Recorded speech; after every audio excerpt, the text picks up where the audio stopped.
Back again. Another episode of a Muslim and an Atheist Reacts. You saying, Pops? I'm good, man. I'm good. Yeah, man. So basically we did a video a while ago on Hinduism, and I actually found it to be more inviting than most other religions. Just the whole ethos around it. I like the way that the origins of it are connected to real science, even though it can get a bit, mathematical at times. Was it the chuds and the long millions and millions of years that we're in cycle for. I like that. Karma's deep rooted in quantum. Energy can't be destroyed. So I like that aspect of it. And also just the premise of how they believe in God, and God has human traits. Because we actually spoke on the last video, and when I was trying to say, that man was made from God, and you was like, no, man made God. That's what I was trying to say. What I was trying to say is, in the last video, so what I was trying to say was, doesn't it say that man is made in God's image? Yeah.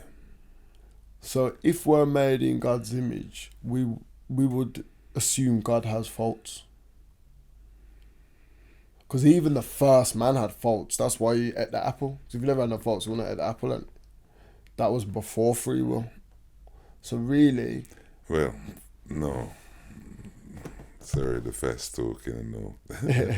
Like I said, the first man never had faults, and he didn't eat the apple. It was presented to him, and he responded to that, even though he'd been told not to. So disobedience was the thing, not faults. Okay. Well, in essence, we have to say again that man is made in God's image, innit? So God has disobedience, but not faults. Do you see what I'm trying to say? No.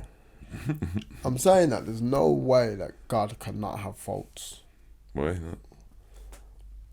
Because it doesn't make sense. If he made us in his image, we have too many faults for him not to. And as I said in the last video, his creations that he's created have faults. If they never had faults, then there'd be no such thing as Lucifer. Let me try and put a different analogy, right? So, people are governed by a group of people, and they call the government. And when things go wrong, the government does get blamed sometimes, but you don't measure the people by the government. So, society is made in the image of government officials, effectively. They make the laws and the legislation that shape and drive where we're going with things, and people respond to that. But the people and the behavior of the people is not a direct response or attribute of government. Government is an organization and people are individual, and I would see That's similarly. not necessarily true, because we have a whole voting system. So actually, what people see the government do is a mirror of what the general populace want. So really, government is a mirror of the people, not the other way around.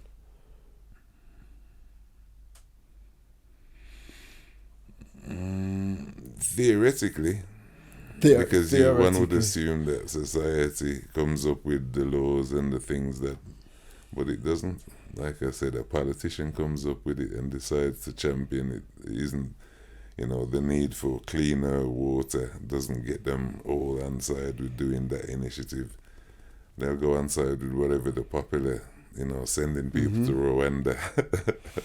So whatever's more popular and scores more points, they'll go on side with. It's not what society actually needs. I just found the religion more in tune. Or, not more in tune, because like I said, but there's a lot more depth, I think. It connects with you more. Yeah, not even that it connects with me more, but I just feel like out of all of them, listen, this is the start of the journey on Hinduism, the very start. So I'm just saying, from the beginning, I'm thinking, okay, this sounds a bit more for the people. Less oppressive is the phrase I think I want to use. You know, as I said, if it's a case of us trying to reach attainment to God through fear, which I believe monotheistic religions do, Hinduism, from the very little I've gleaned so far, doesn't seem to go that route. Again, like I said, this is the start of the journey, so we're gonna jump into it now. So we're gonna do a video called Hinduism Explained by Kagito. So let's take a look. Shut that door for me, please, Dad.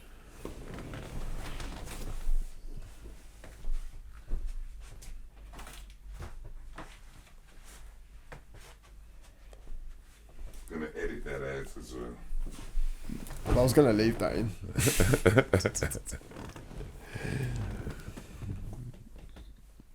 Probably the most confusing one to non-Hindus. Some say it isn't even a religion, more a way of life. Hindus themselves call it the Sanatana Dharma, the eternal tradition. So, what is Hinduism? Does YOLO apply to them? And who is this elephant guy? Well, let's find out.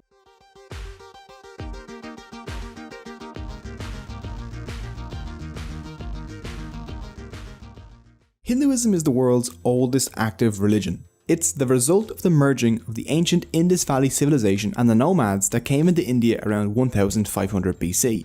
Some scholars say it could even go back many more thousands of years.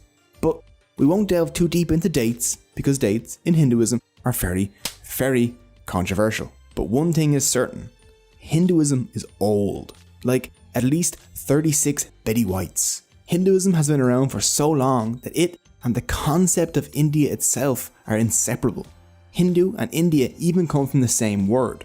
Sanskrit was the ancient language of the Hindus, and the Sanskrit name for the Indus River is Sindhu. The ancient Persians who sat across the Indus tended to switch their S's to H's, so Sindhu became Hindu. So the people living across the river became Hindus. The Persians told the Greeks, who dropped that very not Greek-like H, stuck in a very Greek-like E to the end, and boom, India. Hinduism has a long, long history. But today we'll be focusing on just the core beliefs of Hindus because I don't have the willpower to animate a 3-hour-long video. Hindus are a diverse group. Some are strict, dedicating their lives to prayer, while others don't believe in any gods but still follow Hindu philosophy. To make things easier to understand, let's break Hinduism down into 7 core beliefs. So, here's my rap about the 7 Hindu beliefs. You promised you weren't gonna do the rap. Come on, you're better than this, man. Fine, here's the regular version then. 1. Belief in one universal soul. Hindus believe in a universal soul known as Brahman, a formless, genderless source of all reality. Brahman is the universe and the material that makes up the universe. It's a trippy concept, but think of Brahman as an ocean. For Hindus, karmic actions in the past affect us today, and our actions today affect our soul's future. 4. Belief in moksha. The goal in Hindu life is to somehow get back to Brahman. If a Hindu can do this, they will be freed from the cycle of life and death. This is called moksha. You can achieve moksha by realizing your oneness with Brahman. How you realize this is up to you. For this reason, Hindus pray, "Lead me from the unreal to the real." 5. Belief in the Vedas.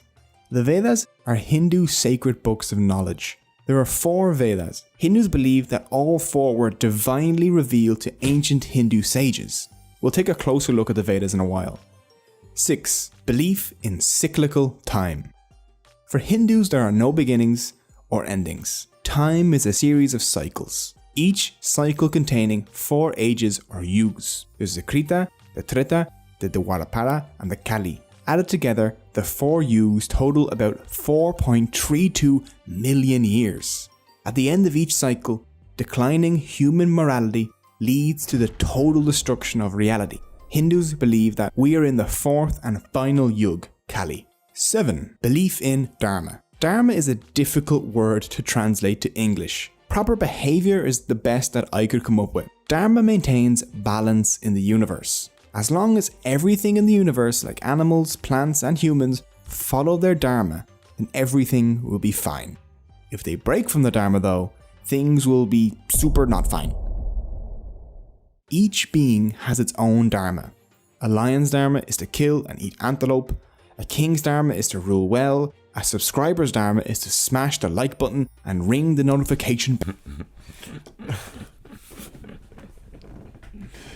The way he turned it round to getting The plug. subscribers. I like this video, to be fair. But I was just wondering, they're talking about Dharma, yeah. I wonder what Hinduism think of the world today. Because they're saying, like, Dharma is the natural order of things, isn't it? Basically. A lion's meant to eat antelope. That's Dharma, isn't it? Like, I'm going to assume, I don't know, that a man is meant to be a man and a woman is meant to be a woman. That would be Dharma, isn't it? So I wonder what they think of the whole... They don't. They believe souls connect, innit? The gender thing. The gender They thing. don't do the It's not gender thing even... anyway. Okay. Notification bell. For humans, their specific dharma is usually based on their age and their caste. An old priest will have a very different dharma than a young merchant, for example. So those are the 7 core beliefs of Hinduism. With them, you can understand the Hindu mindset. Unlike Christianity or Islam, Hinduism is a non-profit organization. There is no Jesus or Muhammad for Hindus. There is no Bible, Quran, or Torah. Instead, they have a bunch, and I mean a bunch, of different sacred texts. The 4 Vedas form the basis of the Hindu faith. So let's take a look at them. 1. The Rig Veda. The Rig Veda is a collection of songs that praise and discuss ideas like truth, reality, and the universe, along with discussions on war, weddings, and rituals. 2. The Yajur Veda. The Yajur Veda covers stuff such as sacrificial rites and rituals. 3. The Sama Veda. Sama literally means sweet song that destroys sorrow. It is mostly songs dedicated to praising gods. It's different than the rest of the Vedas because it's set to music. 4. The Atharva Veda. The Atharva Veda is my favorite one. Do you want to curse your enemies? Or charm that special someone? Maybe learn to invoke rain? Or discover herbal medicine along with tips on warfare? Like how to make poison arrows? Well, this Veda has you covered, along with a bunch of other charms and curses. It even has a curse against cursers. Avoid us, O curse, as a burning fire avoids a lake. Strike him here that curses us, as the lightning of heaven the tree. A link to the Atharva Veda is in the description, just in case you need a spell to get a wife or another to banish pigeons from your presence. It's great.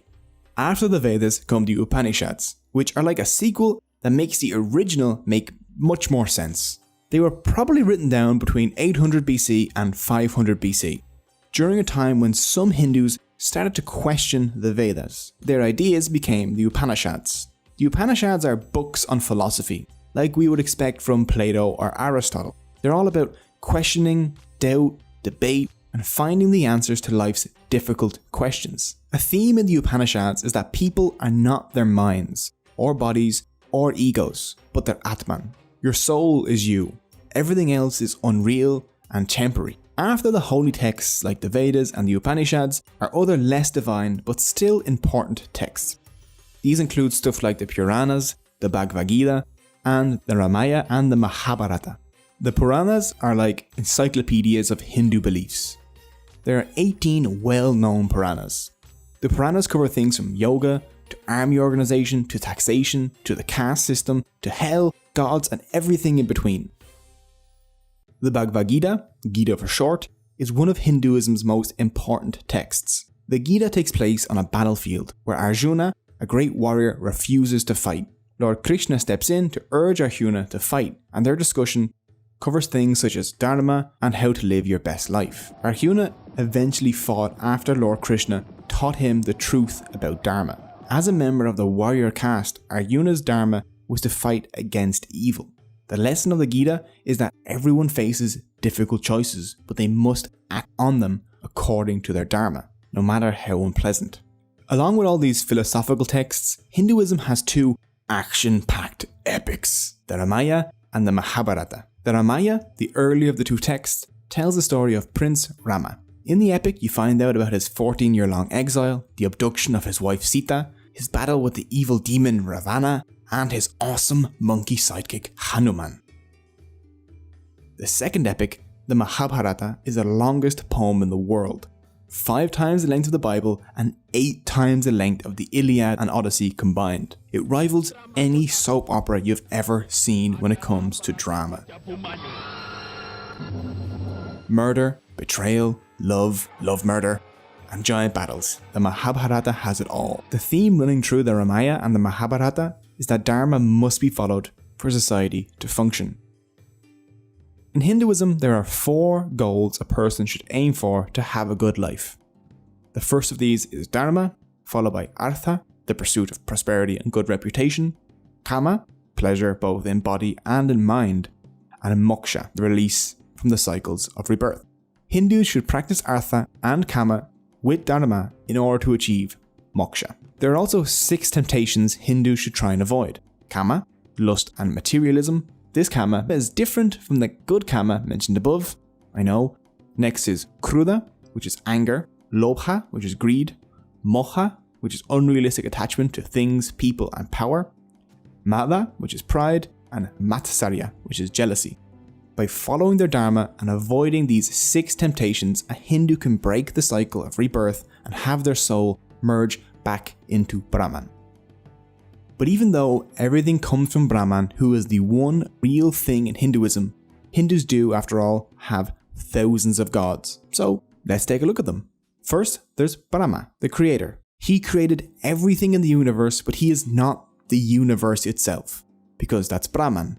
They aren't the same thing. That last letter changes a lot, apparently. He has 4 heads. The heads face each of the 4 directions to represent the 4 Vedas, which he created, and the 4 yugs. He also holds a book, which represents knowledge. Oh, and he rides a giant swan because he's just fancy. His consort is Saraswati, the goddess of learning. Vishnu the Preserver is the second member of the Hindu Trinity. He preserves the world created by Brahma until it is eventually destroyed by Shiva. He holds a discus, which he uses to cut down anyone that tries to mess with his dharma, along with a conch, which symbolizes victory and the 5 elements. Vishnu has many avatars, such as Krishna or Rama, who he uses to defend dharma on earth. Oh, and he rides a giant eagle named Garuda.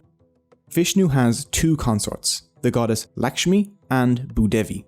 Bhudevi is the earth goddess and Lakshmi is the goddess of good fortune and wealth.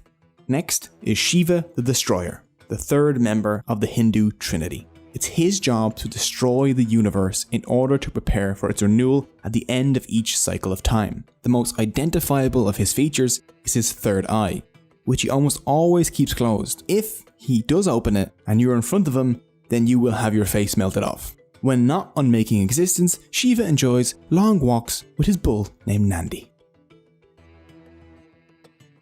At the end of the Kali Yuga, the 4th age of the world, Shiva will perform a dance that destroys the universe. Which is odd because people have told me that my dance moves make them wish the world would end. So me and Shiva have quite a lot in common.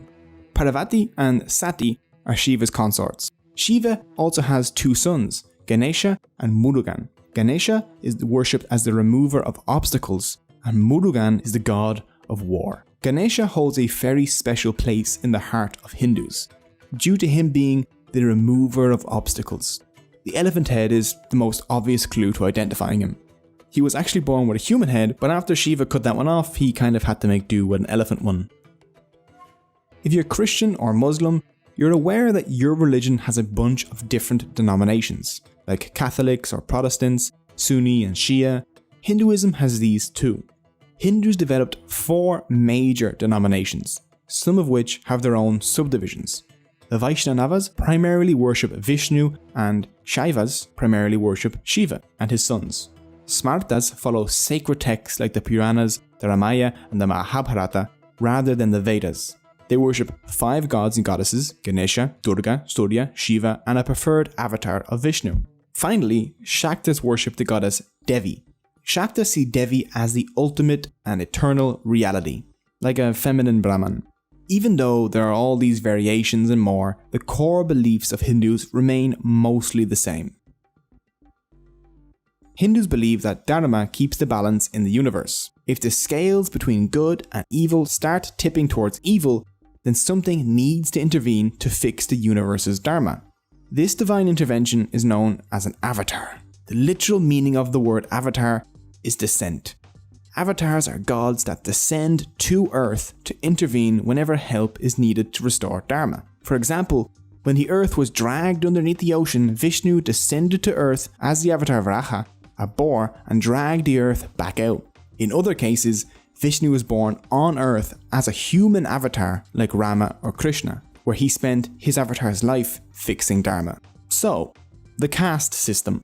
If you only know one thing about Hinduism, this is probably it. People see it as an oppressive system that locks people in place based on their birth. And for a huge part of history, that's what it's been, unfortunately. Let's do a quick explanation of what the caste system is.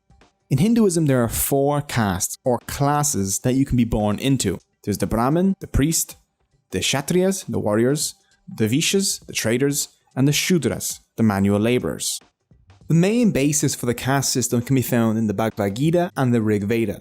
Krishna says in the Gita, "I have created a 4-fold system in order to distinguish among one's qualities and functions." The Rig Veda also refers to the 4 castes. It says humans were created from parts of the god Purusha, the Brahmin from his face, the Kshatriya from his arms, the Vaishya his thighs, and the Shudra his feet. This and the caste system functioned as intended for a while, until a document known as the Laws of Manu came about around the 5th century BC, popularly referred to as the Manu Smriti. They created hard rules for Hindu life. 2 rules presented in it contributed to the way the caste system turned out. Manu states that the Brahmin were the lords of all castes, and he forbid moving among the castes. The caste you were born into was now the caste you're stuck in. If you give humans a hierarchy, they'll exploit it, and things will go sour pretty quickly. As time passed, Hindus began thinking in terms of upper and lower castes. Soon, cleaning toilets, tanning leather, and dealing with meat products were thought to be impure. The people doing those jobs became untouchables, the lowest of the low, a people without caste. And the rest is history. The modern world has brought many changes though. Now Hindus mix freely while working together in the same businesses, attending the same schools, and generally just living together. But when it comes to marriage, many Hindus still stick to their own caste. But this too is changing, and on Hindu dating websites you can actually see people list a non-preference for caste. It'll say caste no bar. So those are the basics of Hinduism. It isn't even close to covering everything. One video simply can't do it. Hinduism is too diverse, too deep, and means too many different things to different people. But learning even the basics of this fascinating and ancient religion gives us an insight into the worldview of over 1 billion people. And I hope you enjoyed it. You can find all the sources used in the description below. If you would like to follow your correct dharma, then please subscribe. If you're interested in supporting the channel, there are links to my t-shirt store and Patreon also in the description. Thank you so much for watching.